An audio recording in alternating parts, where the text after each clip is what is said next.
Hello नमस्कार दोस्तों, मैं हूं राजीव और शेयर मार्केट विद राजीव इस चैनल में आप सभी का स्वागत है। दोस्तों, हर हफ्ता आपके लिए मैं लेके आता हूं वीकली अपडेट और इस हफ्ता आपके लिए बहुत ही इम्पोर्टेंट हफ्ता है क्योंकि इस हफ्ता में बहुत सारा न्यूज था। एक तो था आरबीआई का रेपो रेट इंक्रीज और उसके बाद जो पॉलिसी में बयान आया था शक्तिकांत दास का, उसके बारे में भी मैं चर्चा करूंगा।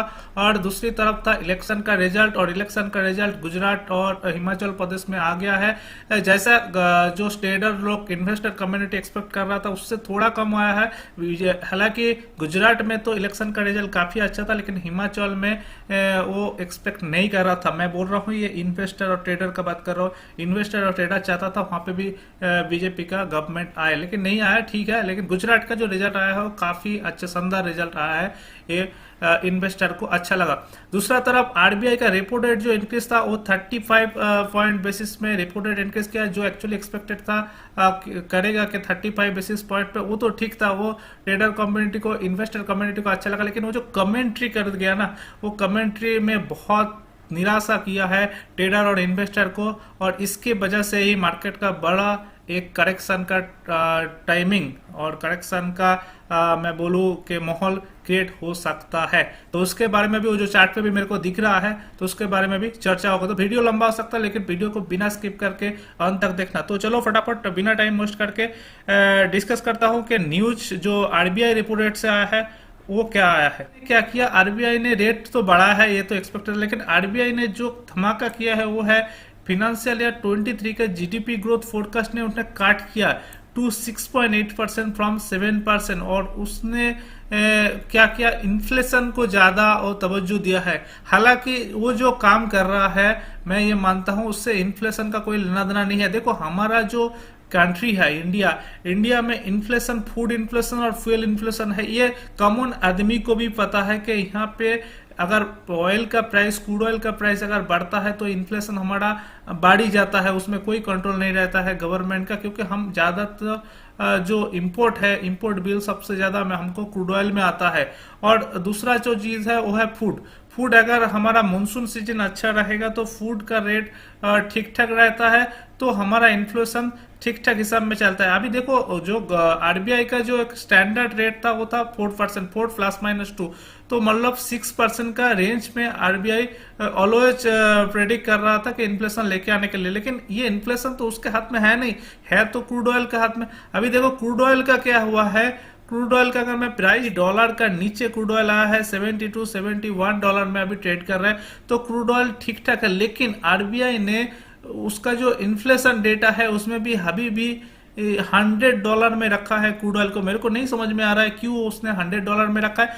और उसने सबसे तो जीडीपी का ग्रोथ रेट काट किया, 7% से 6.8% किया है, जहां पे इस टाइम में वर्ल्ड बैंक ने इंडिया का जो फोरकास्ट है जीडीपी का 2023 में वो 6.9% तक लेके गया, जो 6.5% था वो उसने ने बढ़ाया है।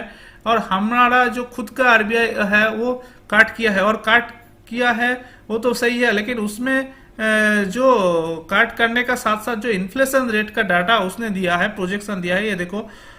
इसने किया क्या, it said that assume that average crude oil price Indian basket is $100 per barrel and inflation is projected at 6.7% in 2030 और Q3 में 6.6% एंड Q4 में 5.9% का गुंजाइश किया है।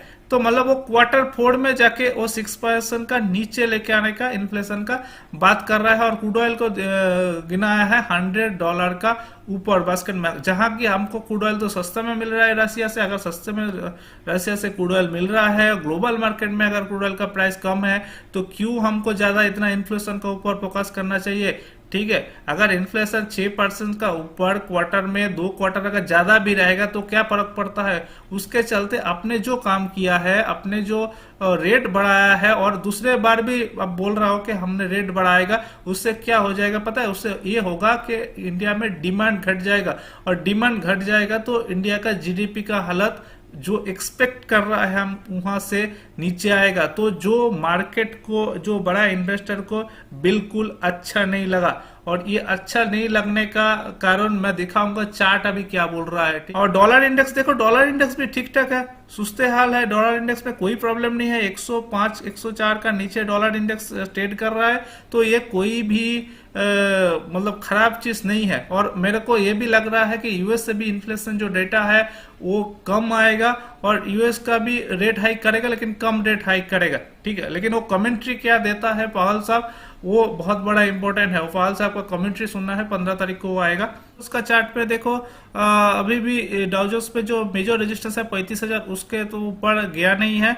लेकिन एक अच्छा चार्ट डाउजोस पे बन रहा था, ये मैंने लास्ट वीक में भी बताया था कि डाउजोस में एक इन्वेस्टमेंट का मौका मिल रहा है। अभी फिर से करेक्शन आता है तो वो करेक्शन में मौका मिल सकता है डाउजोस में इन्वेस्ट करने का।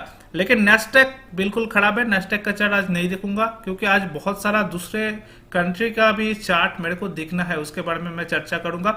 तो फटाफट हमारा मार्केट में आ जाता हूं और पहला चार्ट देख लेता हूं निफ्टी 50 का। देखो निफ्टी 50 का चार्ट में एक ब्रेकआउट का लेवल दिख रहा है, और ये ब्रेकआउट का लेवल आएगा 18,350 18,400 का पास। निफ्टी अगर 18,400 का नीचे ब्रेकआउट देता है वीकली क्लोजिंग, ठीक है, ये बात मेरा ध्यान से देखना, ध्यान से सुनना। निफ्टी अगर 18,400 का ये जो लेवल है, ये जो रेड लाइन मैंने खींच के रखा है, अगर इसके नीचे निफ्टी कभी ब्रेकआउट देता है तो 18,380 और 18,350 की पकड़ सकते हो आप मोटा मोटा।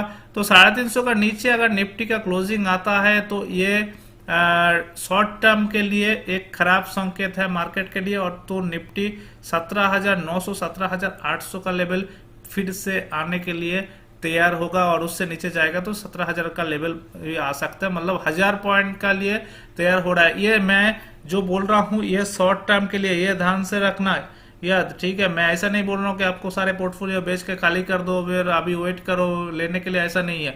आप मिड टर्म के लिए इन्वेस्टमेंट कर रहे हो, आप लॉन्ग टर्म का इन्वेस्टर हो तो आपको लिए तो कोई टेंशन का बात नहीं है। लेकिन आप शॉर्ट टर्म का ट्रेडर हो, कॉल फुट में खेल रहा हो, तो ये बोल देता हूँ मैंने, अभी पुट में पोजीशन का बनाने का टाइमिंग आ गया है, ठीक है। जैसे कि मैंने लास्ट वीक में बहुत पॉजिटिव था कॉल के लिए, लेकिन मेरे को सबसे खराब लगा है आरबीआई का जो पॉलिसी का जो कमेंट्री था, वो कमेंट्री मेरे को बहुत खराब लगा। और इस बात अलग है, इमोशनल बात है, लेकिन चार्ट अब तक जब तक नहीं बोलता है तब तक एक्शन नहीं लेना है। चार्ट में जब तक इसका ऊपर में क्लोजिंग दे रहा है तब तक तो हम ठीक है, अगर इसके नीचे क्लोजिंग दे रहा है आज क्या आने वाले वीक में, तो हम फिर नीचे जाने के लिए शॉर्ट टर्म के लिए तैयार होगा। और शॉर्ट टर्म होगा बिल्कुल बजट तक, मतलब जनवरी महीने का, क्योंकि दिसंबर का जो 15 का बाद चला जाएगा तो दिसंबर हाल सुस्ता हो जाता है, क्योंकि वो सारे जो फॉरेनर लोग हैं वो तो छुट्टी में चला जाता है हॉलीडे मनाने के लिए, तो मार्केट भी थोड़ा सुस्त रहता है। तो जनरली दिसंबर और जनवरी महीने में मेरे को लग रहा है मार्केट एक जो रेंज का अंदर मार्केट चलेगा। एक तरफा बहुत ज्यादा मूवमेंट मेरे को मार्केट में नहीं देख रहा है, ठीक है। तो ये रहा व्यू मेरा निफ्टी 50 का। और अगर आप लॉन्ग टर्म इन्वेस्टर हो, मिड टर्म इन्वेस्टर हो, तो अभी भी हमारा मार्केट बहुत स्ट्रांग है, ठीक है। ऐसा उम्मीद मत रखना कि हम बहुत बड़ा गिर जाएगा फिर हम ऊपर आएगा, नहीं, ऐसा कुछ नहीं है। ये जस्ट मेरे को ट्रेडर और जो कॉलपुट फ्यूचर में बाई करता है इस क्लिक के लिए मेरा अपडेट था, इसलिए मेरे को आज आना पड़ा। अभी भी मार्केट क्लोजिंग नहीं हुआ है, मार्केट चल रहा है, तो इसके लिए मेरे को आना पड़ा। ओके, दूसरा निफ्टी स्मॉल कैप का भी देखो, निफ्टी स्मॉल कैप 10,000 का जो लेवल है उसमें एक रेजिस्टेंस मिला, फिर से निफ्टी नीचे चला गया, और नीचे का जो लेवल है 9,700 800 ऐसा, ठीक है। तो स्मॉल कैप में बहुत ज्यादा करेक्शन का उम्मीद नहीं है, मैंने लास्ट टाइम में भी बताया था स्मॉल कैप का शायद करेक्शन कंप्लीट हो गया है। स्मॉल कैप थोड़ा करेक्शन में मिल जाएगा तो अच्छे वाला स्टॉक देख के बाय करके चलना है, ठीक है। स्टॉप लॉस जरूर रखना है, अच्छे वाला स्टॉक देख के बाय करके चलना, क्योंकि स्मॉल कैप में मेरे को लग रहा है करेक्शन खत्म हो गया, बहुत ज्यादा करेक्शन नहीं आने वाला है। करेक्शन जहां आ सकता है वो निफ्टी बैंक में, निफ्टी बैंक बहुत ज्यादा चला, यहाँ पे थोड़ा करेक्शन दिख सकता है, और निफ्टी आईटी में भी करेक्शन दिख सकता है, क्योंकि निफ्टी आईटी में चार्ट में ब्रेक डाउन आया है, देखो अच्छा खासा ब्रेक डाउन आया है, और अभी 28,000 तक तो आ ही गया, 27,000 तक आ सकता है। तो निफ्टी आईटी में करेक्शन दिख सकता है थोड़ा, क्योंकि चार्ट खराब हुआ है, और निफ्टी बैंक में आ सकता है। निफ्टी स्मॉल कैप में बहुत ज्यादा करेक्शन का उम्मीद नहीं है, निफ्टी 50 में भी करेक्शन का उम्मीद है शॉर्ट टर्म के लिए। दूसरे जो बड़ा मार्केट है जैसे संघाई इंडेक्स चाइना का, उसके साथ हमारा मार्केट कंपैरिजन करूंगा, और हैंगसेंग इंडेक्स जो हांगकांग का इंडेक्स है उससे भी हमारा मार्केट कंपैरिजन करूंगा, क्योंकि वही यूएस का बात आता है, ठीक है। तो यूएस का बाद आता है चाइना का मार्केट। तो चाइना का जो मार्केट है देखो संघाई कंपोजिट। तो संघाई कंपोजिट अगर लॉन्ग टर्म का मैं देखूंगा व्यू, तो ये जो हाई लगाया था 5000 का, ये लगाया था 2015-16 के आसपास, और ये हाई अभी तक ये नहीं पार कर पाया है। लॉन्ग टर्म में 2015 से 2022 हो गया, अभी तक वो लेवल नहीं पाया है।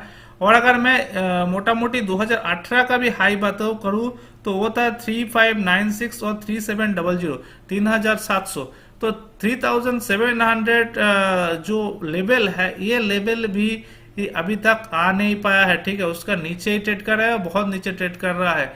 और अगर मैं हैंगसेंग का बात करूं, हांगकांग का इंडेक्स, वहां पे भी देखोगे जो 2017-18 का जो हाई लगाया था 33,000 का, वो लेवल से काफी नीचे ट्रेड कर रहा है। 19,000 का लेवल में ट्रेड कर रहा है हैंगसेंग इंडेक्स हांगकांग का। तो हमारा जो मार्केट है, हमारा मार्केट ऑल टाइम हाई फिर से लगा दिया। ठीक है, तो हमारा मार्केट में स्ट्रेंथ बिल्कुल दिख रहा है, और आने वाले 2 से 3 साल के लिए मैं अभी भी कॉन्फिडेंट हूँ, हमारा मार्केट बहुत अच्छा परफॉर्मेंस करेगा। ठीक है, उसमें तो कोई संदेह नहीं है। ठीक है, तो उसके लिए आप होल्ड रखो। आपका अगर व्यू है शॉर्ट टर्म के लिए, थोड़ा अभी करेक्शन में जो मिलेगा निफ्टी 50 का, अगर करेक्शन में 17,900-800 तक चला जाएगा, 17,200-300 तक भी चला जाएगा, तो आपके लिए एक अच्छा मौका मिलेगा खरीदने के लिए। ठीक है, नया इन्वेस्टमेंट के लिए। लेकिन आपका अगर पोर्टफोलियो में कोई भी अच्छा स्टॉक आप रखे हो, उसका स्टॉप लॉस नहीं कट रहा है, ऊपर में है, तो आपको ये बात सुन के, मेरा बात सुन के आपको बेच देना नहीं है कुछ भी। ठीक है, ये था पूरा व्यू इस हफ्ते का। तो वीडियो कैसा लगा